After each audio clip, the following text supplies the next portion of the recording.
Today I'm going to be going over some different ways that you can mount your projectors. There's only a few different ways besides using custom brackets, and the brackets only work on certain applications. Generally speaking, there are 4 applications that come with factory projector.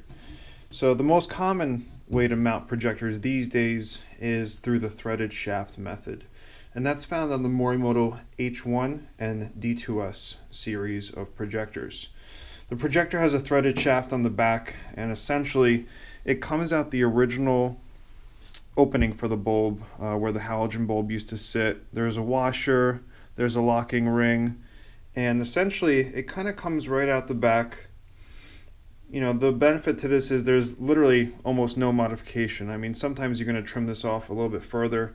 In this case, we just plopped it in here just for demonstration purposes. Technically, this whole back area would need to be trimmed out a little bit more, and that way, you know, it could sit a little bit deeper, because you can see the washer is not even, the locking collar is not even with the projector, so that would cause an issue if you were actually doing this. But you could see, projector doesn't stick out any further than it did from the factory. The halogen bulb and the projector would sit at the same exact point. And so it's great for this exact type of housing, which is a nice deep reflector, and in this case it's not an issue, and I'm going to go over some of the possible issues that you can run into when you're using this kind of method. But this method is great. I mean, you're pretty much just eyeballing it out. You're going out to the truck and you can fire up the lights, and you'll be able to physically twist this projector to get your rotation right. The downside is, even though rotation's pretty easy to get to, you know, checking for left and right and up and down, you know, the way that the projector is mounted is a little bit challenging. And if there's any kind of difference from where the original sat, you're going to have to go back in here, modify, and shave. And in this case, if you leave it unmodified, which the new H1 7.0 shaft is a little bit longer, it technically should sit in the right spot. But in this case, this is a 6.0 projector of the previous generation, once again for demonstration purposes only. And you know, if you have to go back and forth a few times, it's hard to really dial in the projector. Most do-it-yourselfers are probably not going that distance, because the most apparent thing is really the rotation, and everybody notices when the rotation's off. So this is pretty nice, although obviously the shroud is not really filling up the reflector that well. This is the standard shroud that comes on the mini Gatling. This is the mini Gatling gun shroud. It comes on the mini H1 projectors as a default option. I'd recommend a nice larger shroud that's going to fill in the reflector frame a little bit more.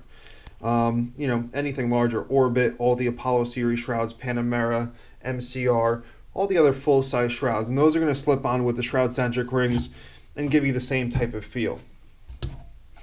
So I'm going to go into the next option. The next option is the Putty Method.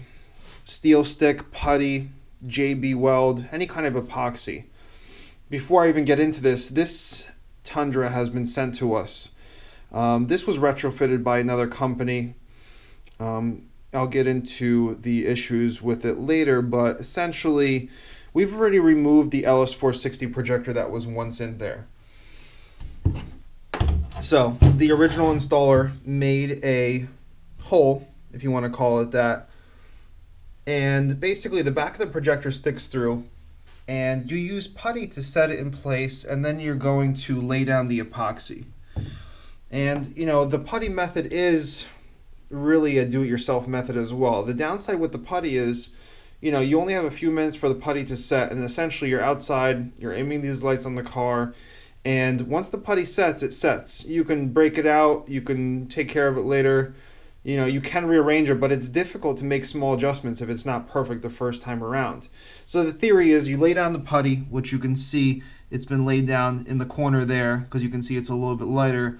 Apparently, you know, this was the spot where the retrofitter thought it was going to, you know, be seated properly. And after that, you can see the JB weld or the epoxy, whatever the person used, is laid down here.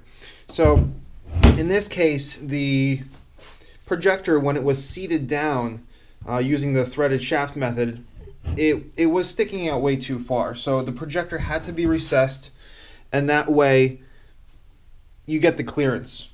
So the benefit to this is that in this case, in a tight application, whether it's a motorcycle, whether it's a very shallow housing, recessing the projector further back gives you that additional clearance and possibly better shroud fitment. Once again, in this case, it really wasn't a big deal. The reflector is huge. You actually want the projector positioned right where it is. But if you're doing a high beam conversion, the issue is that you're not going to have that clearance that you really need. So, you know, the putty is good, but it doesn't give you the fine adjustments. And in this case, it's hard for you guys to tell, but you can see the projector was mounted at the wrong angle. This customer had a ton of issues. We've actually ripped out the LS460 projector altogether, and we put it into a new conversion. These projectors were left inside. Those are the older Morimoto H1s, and we've actually used 7.0s for the next. So we've been in business since 2007, and when we started, there was only OEM projectors. So all we did was retrofit OEM projectors. There was no threaded shaft method. There was no projectors that were plug and play.